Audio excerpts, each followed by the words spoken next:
दो सीटों पे हो रहे राज्यसभा के इस चुनाव की राजनीति अब लगभग दिल्ली शिफ्ट हो गई है। कल देर रात मुख्यमंत्री हेमंत सोरेन से मुलाकात के बाद परिमल नाथवानी जो राज्यसभा चुनाव के लिए नामांकन का पर्चा खरीद चुके हैं वो वापस लौट गए हैं और अब नजरें दिल्ली पर है।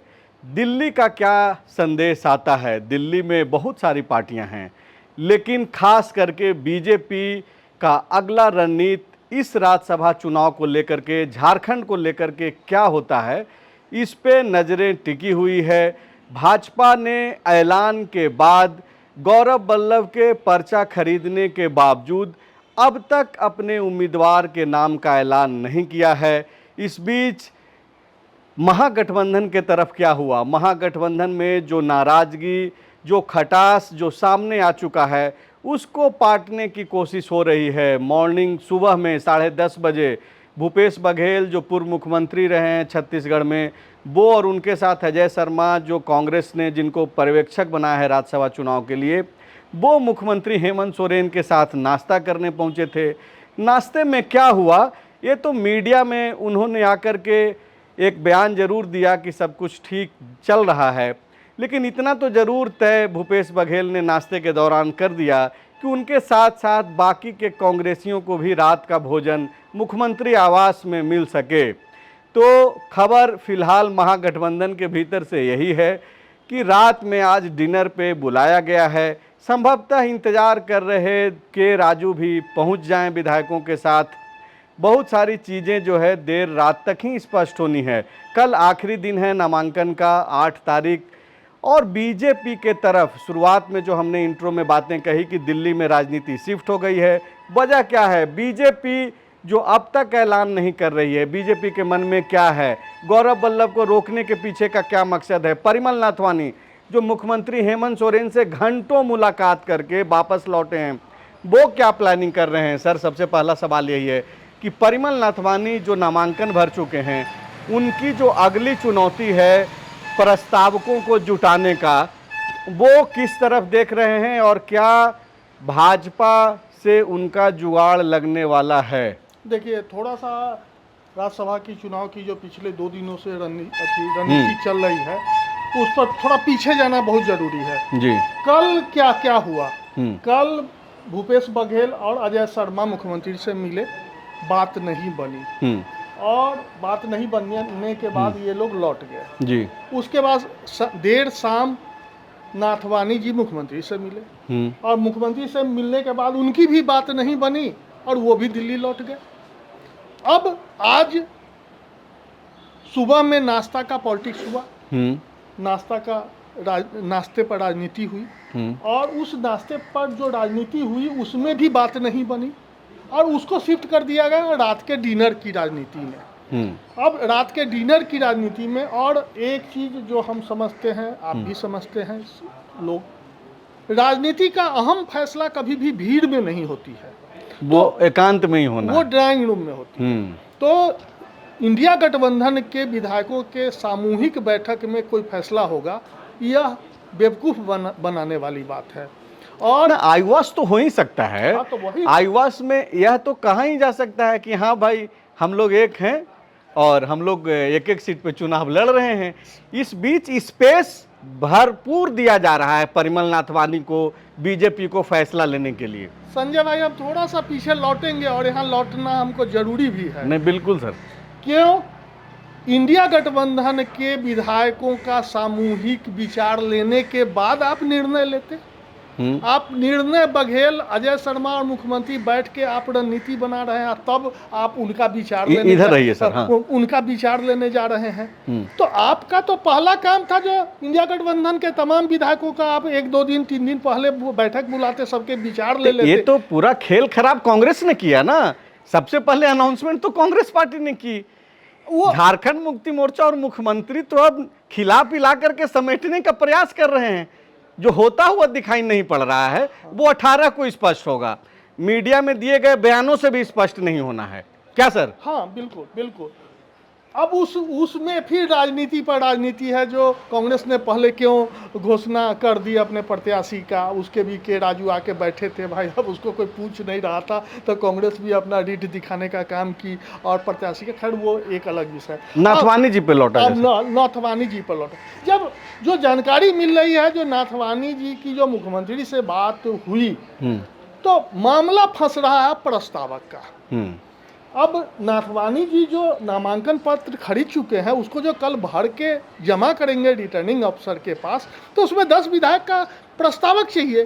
और जेएमएम प्रस्तावक बन के अपना इतना चेहरा उस मतलब छीछा लेदर कराने के मूड में महागठबंधन नहीं है, झारखंड मुक्ति मोर्चा नहीं तो कतई नहीं है। तो और राजद और माले के लोग प्रस्तावक तो बनेंगे नहीं।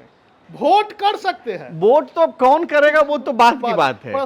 तो अब नाथवानी जी का मामला यही फंस रहा है कि उनका प्रस्तावक अब इस स्थिति में कांग्रेस भी नहीं बनेगी, तो कांग्रेस का तो कैंडिडेट है सर। हाँ, तो वही, अब इतना तो विधायकों में हिम्मत नहीं है किसी में, नहीं है।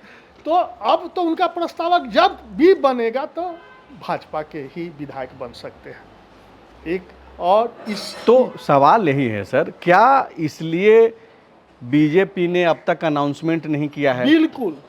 क्यों, ये सवाल हम लोग पूछ रहे हैं, और क्यों ये सवाल पूछा भी जाना चाहिए कि बाबूलाल मरांडी जो नेता प्रतिपक्ष हैं, चेहरा तो वही है झारखंड बीजेपी का, प्रदेश अध्यक्ष हैं आदित्य साहू, बैठकों में भी अमर बाउरी जो संगठन मंत्री हैं, प्रदेश महामंत्री, उन्होंने बाकायदा ऐलान किया चुनाव समिति की बैठक के बाद कि भाई हम लोग चुनाव लड़ेंगे, उम्मीदवार देंगे, ये तो तय है।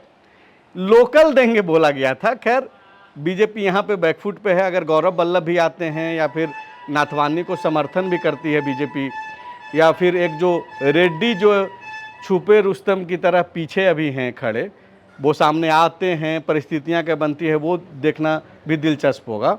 लेकिन परिमल नाथवानी के लिए ही क्या ये वेटिंग मोड में बीजेपी है?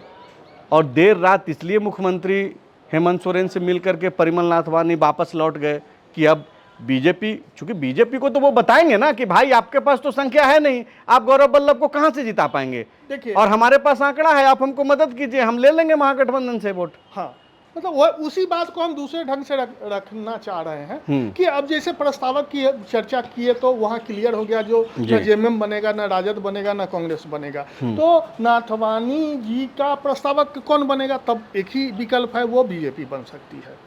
अब बीजेपी ने गौरव वल्लभ को अपना नामांकन पत्र खरीदवा चुकी है, तो अब तो निर्णय लेना है बीजेपी को ना, जो हम गौरव वल्लभ को प्रत्याशी बनाएं या छोड़ दें, उनसे नामांकन पत्र नहीं भरा। एक स्थिति ये बन सकती है। दूसरी स्थिति ये बन सकती है, जो बीजेपी का कभी कभी आप टोन सुने हैं कि हम 2 उम्मीदवार दे देंगे, तो वो गौरव वल्लभ को भी उम्मीदवार बना दे और नाथवानी जी का भी पर्चा भरवा दे, प्रस्तावक बन जाए, वही पर्चा भरवा दे। और नाथवानी जी दिल्ली में बैठ के लगातार सुबह 8 बजे से, ऐसे तो कहिएगा तो कल शाम से ही जो गौरव वल्लभ का बीजेपी अब प्रत्याशी की घोषणा कर देगा, अब कर देगा करते करते सुबह हम भी उठे हैं 7 बजे, दोपहर हो गया, दोपहर हो गया, अभी शाम होने वाला है। हालांकि आज रात 8-9 बजे उधर भोजन भी बन रहा है, सीमावास में भोजन भी बन रहा है। तो कुल मिला के मामला दिल्ली में शिफ्ट किया हुआ है राजनीति। अब इस स्थिति में अब नाथवानी जी भी बहुत कमज़ोर कैंडिडेट नहीं हैं और हर तरह से मजबूत हैं। तो अगर नाथवानी जी पर अगर मामला बीजेपी का, देखिए आप पीछे का जब राजनीति देखिएगा तो नाथवानी जी का बीजेपी भी डायरेक्ट सपोर्ट नहीं किया है कभी दोनों चुनाव में, मतलब प्रस्तावक तो बनते ही रहे हैं, बनते। तो प्रस्तावक बन के अगर उनको खड़ा करा देती है तो ठीक है, और नहीं तो बीजेपी को सोचना होगा जो गौरव वल्लभ को क्या बीजेपी जीता ले जाएगी, और नहीं तो एक डार्क हॉर्स बैठा हुआ है विजय साई रेड्डी।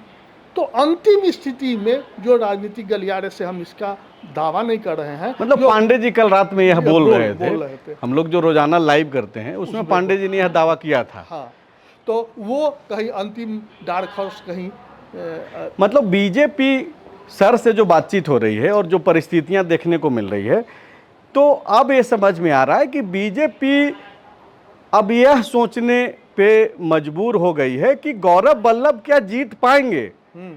क्या वो आंकड़े जुटा पाएंगे? जो 4 विधायकों का, यानी कि 4 वोट जो और अतिरिक्त चाहिए एनडीए खेमे से बाहर का वोट, उसको आपको लाना होगा। कहाँ से वो वोट आएगा? महागठबंधन से आएगा।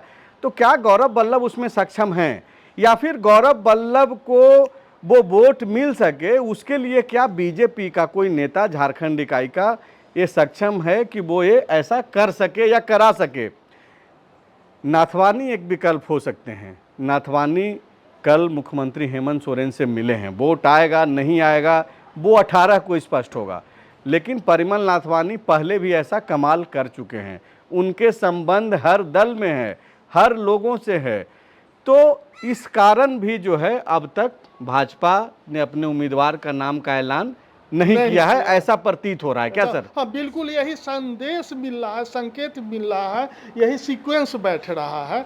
अगर और बीजेपी बड़ी पार्टी है, वो उसके नेता आज से 1 महीना पहले से दावा कर रहे हैं जो हम प्रत्याशी देंगे। तो वो नामांकन पत्र खरीदवा चुकी है गौरव वल्लभ से, क्यों नहीं घोषणा कर रही है?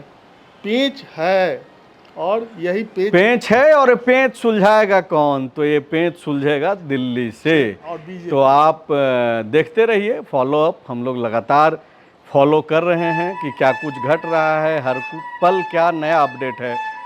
शुक्रिया। गोल, जहां 27 वर्षों के सफर में 17,000 से भी अधिक छात्रों ने डॉक्टर एवं इंजीनियर बनकर भरे सफलता की ऊंची उड़ान। जहां साधारण छात्र भी झारखंड टॉपर्स बनकर बना रहे इतिहास। दूरदर्शी शिक्षाविद श्री विपिन सिंह के मार्गदर्शन में मेडिकल एवं इंजीनियरिंग के लाखों छात्रों के लिए आशा की किरण के रूप में गोल, नेशंस लीडिंग इंस्टीट्यूट।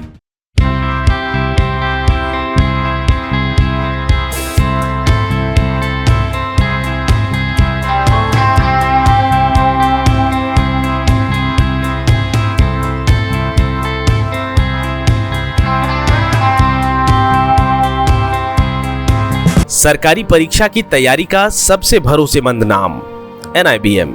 अच्छा कोचिंग ढूंढ रहे थे तो फिर गूगल में ही बताया कि यहाँ का रेटिंग भी बहुत अच्छा था। पुरुलिया से आए हैं यहाँ पर कोचिंग करने के लिए। NIBM के बारे में मेरे एक भैया हैं जो पिछले साल ही बैंकिंग यहीं से प्रिपरेशन किए और इस बार IBPS PO में सिलेक्शन लिए। मेरा अभी फाइनल सिलेक्शन हुआ है RRB PO में, उत्तर बिहार ग्रामीण बैंक में। मेरा फाइनल सिलेक्शन RRB PO में हुआ है। NIBM, thefollowup.in. Like, share and subscribe. www.thefollowup.in